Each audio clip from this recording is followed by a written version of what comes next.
ரமேஷ் அந்த ஊர்ல தமுபாய் பேர் வச்சிருக்கிற ஒரு பெரிய நகை கடையில வேலை செய்யறான். ஆனா தாமுபாய் பெரிய கஞ்ச பிசினாரி. வேலை மட்டும் நேரத்துக்கு வாங்கிடுவான், ஆனா காசு மட்டும் அப்படியே ஏதாவது கொடுத்தா கூட முழுசாவே தரமாட்டான். ஏதோ ஒரு காசை புடிச்சுக்கிட்டு தான் தருவான். அப்படியே அவங்க அவசரத்துக்கு யாராவது காசு கேட்டாங்கன்னா காசு தரத்துக்கு பதில அவங்க முன்னாடியே ஏதாவது ஒரு வேலை கொடுப்பான். அது அவங்களால பண்ணவே முடியாது. அதனால ரமேஷ் கூட வேலை செய்யறவங்க எல்லாருக்கும் பிரச்சனையா இருந்தது. எப்பொழுதும் பிரச்சனை தான். ஒரு நாள் ரமேஷ் அவங்க முதலாளியே பார்க்க போனான், அவங்களோட சம்பளத்தை கேட்கறதுக்காக. முதலாளி, ரொம்ப மாசம் ஆயிடுச்சு, ரொம்ப கஷ்டத்தில் இருக்கேன்.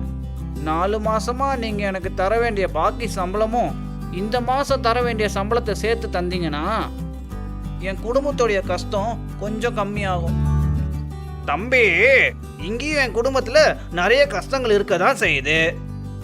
இந்த சூழ்நிலையில் எப்படி உனக்கு சம்பளம் தர முடியும்? வியாபாரம் அவ்வளோ மோசமாக இருக்கு. என்னத்த சொல்றது? போ, எங்கேயாவது ஏமாற்றி சம்பாதிக்க முடியுதான்னு பாரு. நான் எங்கே போய் யாரை ஏமாத்துறது முதலாளி? என் காலம் பூரா நான் உங்ககிட்ட மட்டும்தான் வேலை செஞ்சிட்டு இருக்கேன். ஆமாம், இங்கே வேலை செய்கிற, நீ செய்கிற வேலைக்கு தான் உனக்கு இங்கே சம்பளம் தரேன். ஆனால் இங்கே வியாபாரத்தில் நஷ்டம்னு வரும்போது அப்படி சொல்லாதீங்க முதலாளி. கடையில் லாபம் வரும்போது வர லாபத்துலேருந்து எங்கே நீங்கள் எங்களுக்கு பங்கு தரீங்க, ஆனால் நஷ்டம் வரும்போது மட்டும் பங்கு பிரிக்கிறீங்க. இதோ பார் ரமேஷ், நீ சம்பளத்தை பற்றியே என்கிட்ட பேசிகிட்டு இருந்தா நான் உனக்கு சம்பளமே தராமல் உன்னை வெளியே அனுப்பிச்சிடுவேன். போ, வெளியே போ. இல்லை முதலாளி, அப்படி மட்டும் சொல்லிடாதீங்க. எனக்கு புள்ள குட்டி இருக்கு, வீட்டில் மல்லிகை சமாவும் காலி ஆயிடுச்சு. நீங்கள் என்ன சொல்கிறீங்களோ அதை நான் கேட்குறேன். ஆனால் இந்த வாட்டி எனக்கு முழு சம்பளத்தையும் கொடுத்துருங்க. ரொம்ப தேவைகளோடு இருக்க முதலாளி. சரி, நான் என்ன சொல்கிறேனோ அதை கேட்டு நீ நடந்தா நான் உனக்கு சம்பளம் தரேன். ஆனால் வேலை செஞ்சால் மட்டும்தான்.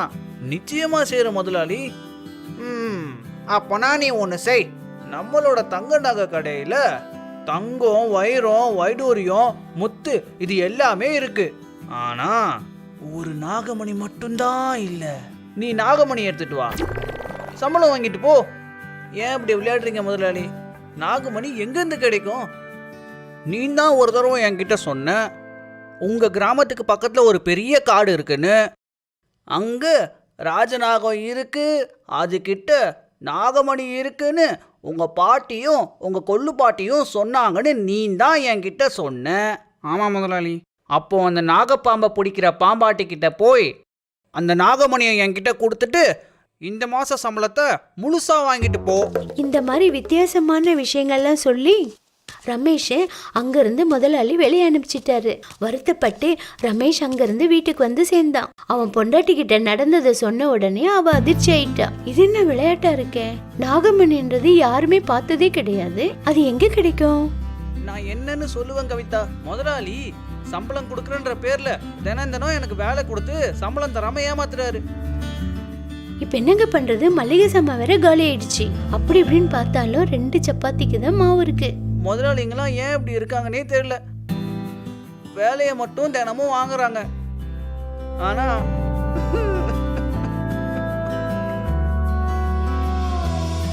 ராத்திரி பூரா புருஷனுக்கும் பொண்டாட்டிக்கும் இதை நினைச்சு தூக்கமே வரல. நாளையில இருந்து என்ன ஆக போகுது? சாப்பாடு தண்ணி இல்லாம நம்ம எப்படி வாழறது? இந்த சூழ்நிலையில ரமேஷோட பொண்டாட்டிக்கு என்ன பண்றதுன்னு தெரியாம வெளியே எழுந்து போனான். நடந்துக்கிட்டே நேரா ஒரு சின்ன அட கவிதாக்கா, என்னாச்சு உங்களுக்கு? திருப்பி உங்கள் வீட்டில் ஏதாவது பாம்பு கீம்பு வந்துடுச்சா?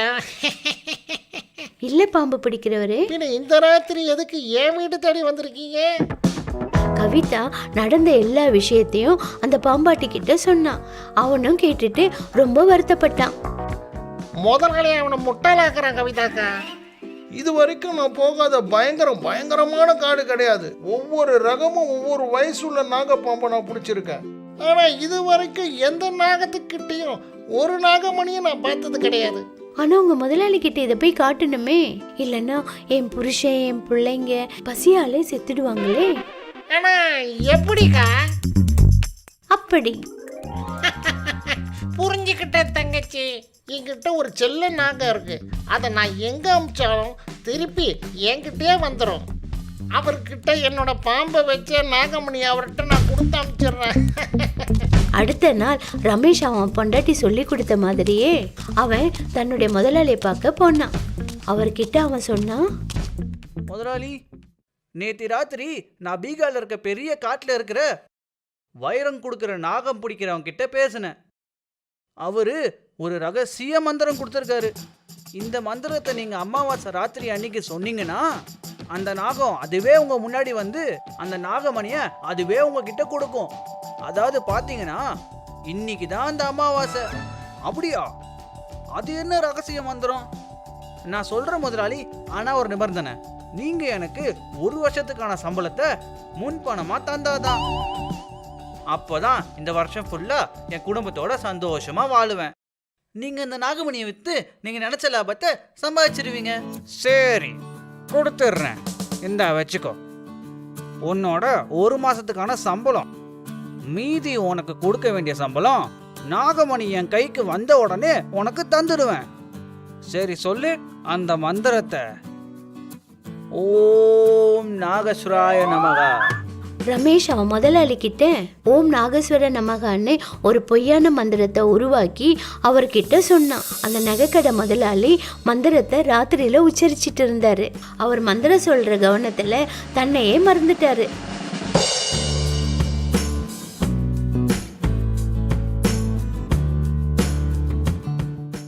ஓம் நாம் மகேஸ்வராய நமகா.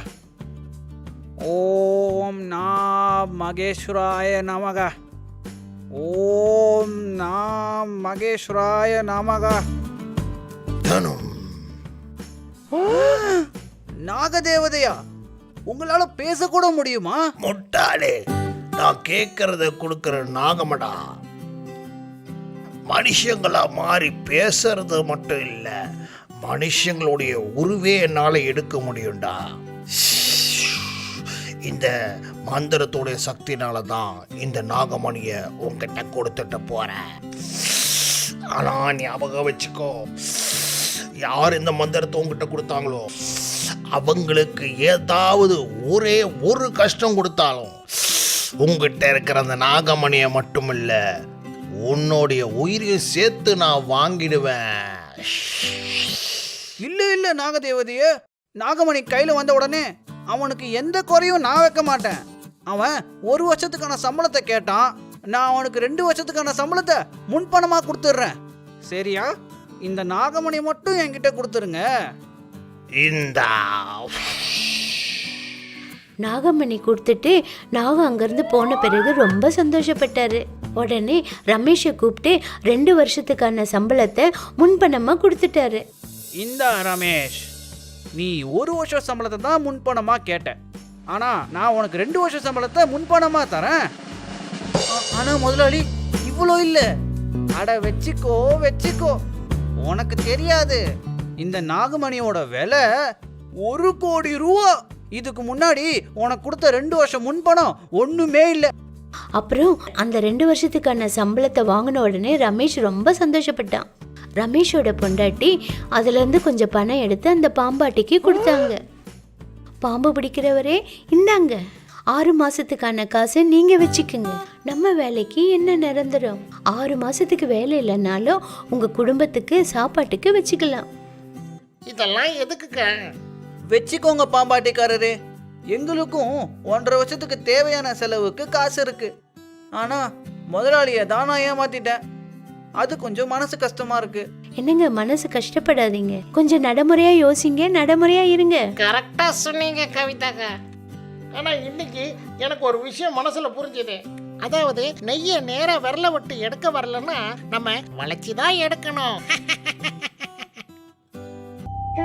மனிதர்களை திங்கும் ஓநாய். உத்தரப்பிரதேசத்துல ஆதம்பூர் கிராமத்துல எல்லாமே நல்லபடியா தான் போய்கிட்டு இருந்தது. ஆனா திடீர்னு ஒரு நாள் ராத்திரி எதிர்பாராத ஒரு சம்பவம் நடந்தது.